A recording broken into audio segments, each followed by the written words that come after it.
Assalamualaikum warahmatullahi wabarakatuh. Halo anak-anak semuanya, bagaimana kabarnya hari ini? Semoga kita semua selalu dalam keadaan sehat ya.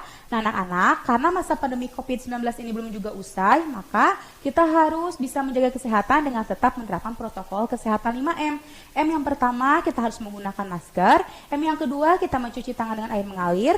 M yang ketiga, harus menjaga jarak. M yang keempat, kita harus menghindari kerumunan. Dan M yang kelima, yaitu mengurangi mobilitas. Nah anak-anak, sebelum pembelajaran dimulai, alangkah baiknya kita berdoa terlebih dahulu. Berdoa dimulai. Berdoa selesai. Amin. Nah sekarang coba siapkan alat tulisnya ya anak-anak. Nah anak-anak, di sini kita akan belajar mengenai mata pelajaran Bahasa Indonesia, PPKN, dan juga SBDP di tema 8, subtema 3. Nah yang pertama kita akan membahas mengenai mata pelajaran Bahasa Indonesia terlebih dahulu. Materi yang dibahas yaitu mengenai pentingnya menggunakan kosakata perkenalan diri sesuai waktu dan juga kondisi tertentu. Nah anak-anak, dalam memperkenalkan diri itu harus menggunakan kosakata yang tepat sesuai waktu dan juga kondisi tertentu. Nah sebelumnya, apakah anak-anak tahu perkenalan diri itu apa? Nah, perkenalan diri itu merupakan menceritakan tentang dirinya yang wajib diketahui oleh orang yang baru kenal kita, seperti nama kita, alamat kita di mana, umur kita berapa, hobi kita apa, dan lain sebagainya. Tujuannya agar apa? Agar orang lain itu mengetahui tentang kita. Nah, dalam memperkenalkan diri juga sangat penting menyesuaikan dengan waktu dan juga kondisi tertentu. Contohnya, memperkenalkan diri secara formal maupun informal. Nah, di sini ada perkenalan diri secara formal, yaitu memperkenalkan diri atau orang lain kepada orang yang baru ditemui. Sedangkan perkenalan secara informal itu digunakan ketika memperkenalkan teman ke teman lainnya. Nah, pada perkenalan kepada orang yang baru ditemui biasanya dilakukan di depan kelas ketika kita menjadi murid baru ataupun pertama kali kita masuk sekolah. Apa saja sih kata yang harus kita utarakan? Nah, kita itu harus melihat kondisinya juga. Semisal, kita memperkenalkan diri pada siang atau pagi hari. Nah, jikalau pagi, maka ucapkanlah selamat pagi. Nah, jikalau siang, maka ucapkanlah selamat siang. Contohnya misal memperkenalkan diri kepada orang yang baru dikenal dan memperkenalkan diri di depan kelas, maka ucapkanlah hai atau hello ataupun assalamualaikum. Nah, untuk waktunya misalkan kita memperkenalkan diri itu pagi atau siang, maka jikalau pagi ucapkan selamat pagi, kalaupun siang maka ucapkanlah selamat siang. Nah, dalam memperkenalkan diri pun jangan lupa kita harus memperkenalkan nama lengkap, nama panggilan, nama orang tua, alamat, umur. Jika siswa pindahan, maka kasih tahulah pindahannya dari mana, dari SD apa, seperti itu ya. Nah, selain itu, ketika memperkenalkan diri secara formal dan apalagi memperkenalkan dirinya itu di depan kelas terhadap orang-orang yang belum kita kenali, maka sikap tubuh kita pun harus baik, seperti tubuh itu harus tegak, melihat wajah teman-teman yang ada di depannya, tersenyum, dan gunakanlah kata-kata yang baik dan juga baku, serta sopan. Sedangkan perkenalan diri secara informal bisa kita lakukan ke teman kita, maksudnya tidak memperkenalkan diri di depan kelas ataupun tidak memperkenalkan diri kepada orang yang lebih tua. Contohnya, memperkenalkan diri secara informal yaitu memperkenalkan teman kepada teman kita atau kita memperkenalkan diri ke satu orang secara intens. Kata-kata yang digunakan pun tidak usah terlalu baku, cukup ucapkanlah hai dan nama kita. Jika teman kita tanya balik, maka jawablah, kadang perkenalannya pun menyesuaikan. Nah, pada saat kita memperkenalkan diri, kita itu selalu berjabat tangan ya. Nah, pada waktu corona belum ada atau COVID-19 ini belum ada, kita itu berjabat tangannya secara langsung, secara bersentuhan. Namun, pada saat masa pandemi COVID-19 ini sudah mulai ada, corona ini sudah ada di Indonesia, maka salamannya itu, berjabat tangannya itu kita ganti. Misalkan bisa menggunakan siku, dan dianjurkan untuk bersalaman tapi tidak menyentuh ya anak-anak. Karena untuk menghindari penyebaran COVID-19. Nah, jadi selain kosakata yang kita gunakan dalam memperkenalkan diri, menyesuaikan dengan waktu dan juga kondisi, kita juga memperkenalkan diri kan biar enak kita harus berjabat tangan dengan teman kita, maka kita juga harus menyesuaikan dengan kondisi. Karena kondisi sekarang sedang masa pandemi, maka bersalamannya kita tidak boleh bersentuhan langsung dan bisa digantikan dengan bersalaman menggunakan siku ataupun bersalaman namun tidak terkena langsung tangannya, seperti itu. Nah, dari memperkenalkan diri menyesuaikan waktu dan kondisi tertentu itu sangat penting karena kita bisa dengan siapa kita memperkenalkan diri dan menjadi tahu kata-kata seperti apa dan juga berjabat tangan yang bagaimana yang harus kita gunakan agar lebih tertata dan juga lebih sesuai. Nah, tadi kita sudah belajar mengenai mata pelajaran Bahasa Indonesia dan sekarang kita akan belajar mengenai mata pelajaran PPKN. Materi yang akan Ibu jelaskan yaitu mengenai contoh perilaku membantu kakek. Nah, sebelumnya apakah anak-anak tahu perilaku itu apa? Nah, perilaku itu merupakan aktivitas atau tindakan yang dilakukan oleh setiap individu kepada dirinya sendiri atau kepada orang lain. Perilaku seseorang itu bisa baik dan juga bisa buruk. Nah, contohnya perilaku baik seperti membantu ibu, saudara, bibi, kakek, maupun nenek dan lain sebagainya. Nah, untuk perilaku buruknya seperti membentak orang tua, berkelahi dengan teman, tidak mau membantu kakek, dan lain sebagainya. Nah, lalu apakah anak-anak tahu kakek itu siapa sih? Nah, kakek itu merupakan salah satu bagian dari keluarga. Kakek juga merupakan ayahnya dari bapak atau ibu kita. Kakek biasanya sudah tua.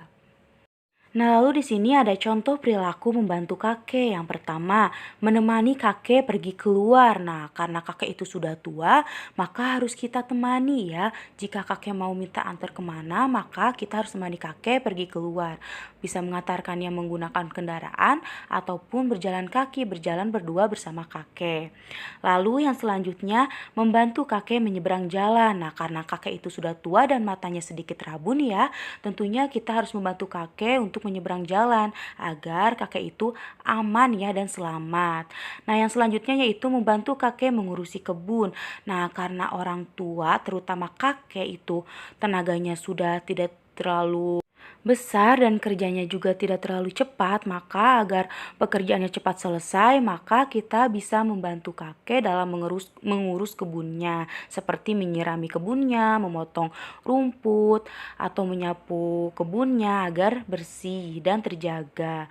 Lalu yang selanjutnya yaitu menemani kakek cerita tentang masalahnya. Nah, maksudnya di sini kita bisa menemani kakek ketika kakek itu bercerita kepada kita ya.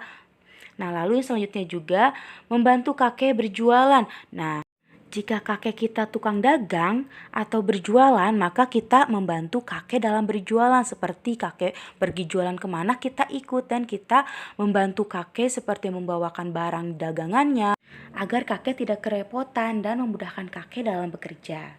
Nah, selain itu, jika kakek kita sakit, maka kita bisa membantu kakek yang sakit seperti kakek kita minta bantuan untuk mengantarkan ke kamar mandi, lalu menyuapi kakek kita, lalu mengurusi kakek kita, dan menemani kakek kita yang sedang sakit. Nah, selain itu, jika kakek kita memiliki peternakan, maka kita bisa membantu kakek merawat ternaknya atau mengurusi ternaknya seperti memberi makan ayam, memberi makan bebek, memberi makan sapi, dan lain sebagainya yang kakek punya hewan yang ada di ternaknya itu ya anak-anak. Nah, dalam membantu kakek tentunya itu harus dengan ikhlas, harus dengan sabar, dan harus dengan rasa senang ya agar kitanya juga mendapatkan pahala. Nah, anak-anak, ibu memiliki cerita nih. Ceritanya itu berjudul mengenai kakek Tono. Oke, ibu akan bacakan, anak-anak dengarkan ya dan simak baik-baik.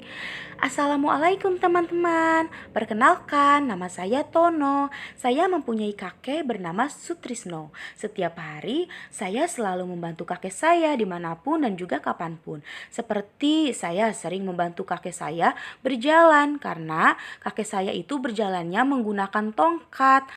Saya juga suka membantu kakek dalam mengurusi kebunnya. Dan masih banyak lagi, saya senang sekali bisa membantu kakek saya dalam melakukan aktivitasnya.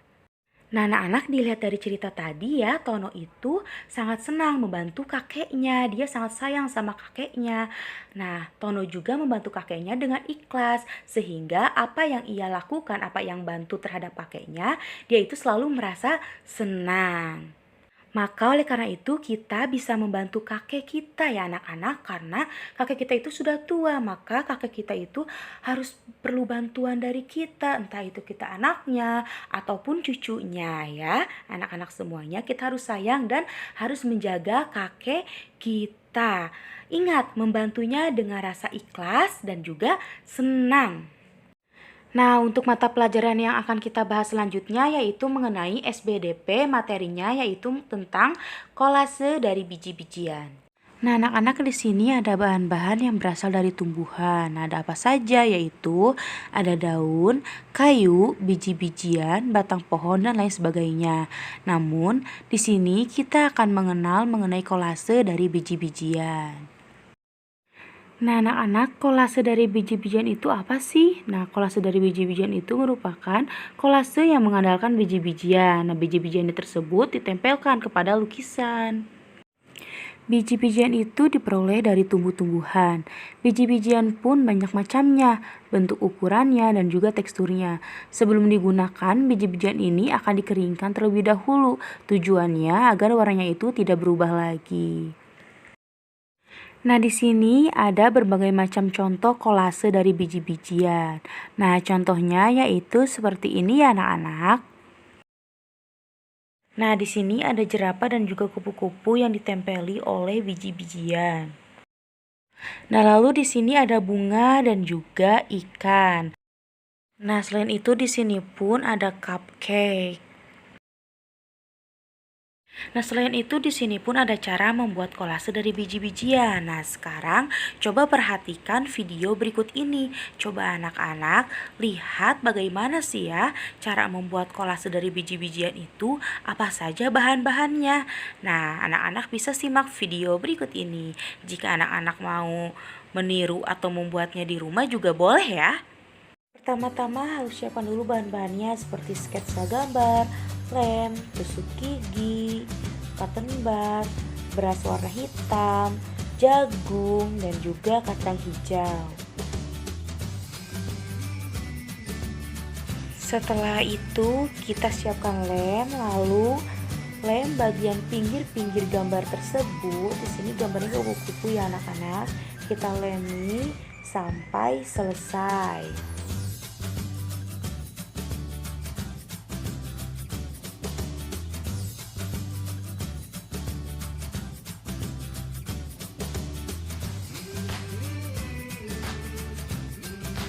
Sudah selesai, nanti anak-anak tempelkan beras hitam ini kepada pinggir-pinggir yang sudah tadi dikasih lem ya.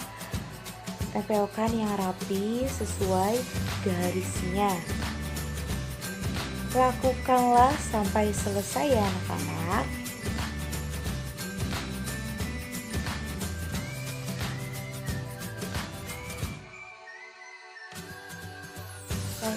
Nah, kalau sudah selesai seperti ini, lalu kita kasih lem yang di bulat-bulatnya, lalu kita tempelkan juga biji-bijiannya, yaitu biji kacang hijau.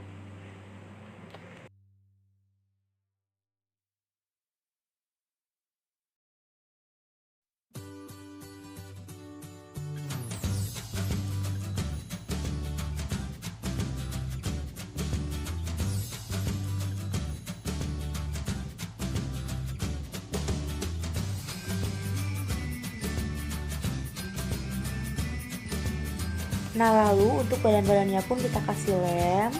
Nah, bukan badan sih, sayap ya anak-anak. Sayapnya itu kita kasih lem. Setelah kasih lem, lalu kita tempelkan biji jagung ini kepada sayapnya. Tempelkan yang rapi, atur dan tata ya anak-anak.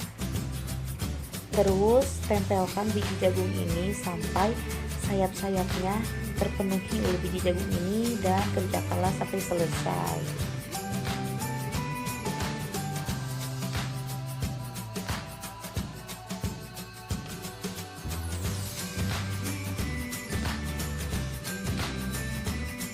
Nah, inilah salah satu gambar kolase yang terbuat dari biji-bijian. Ini adalah kupu-kupu.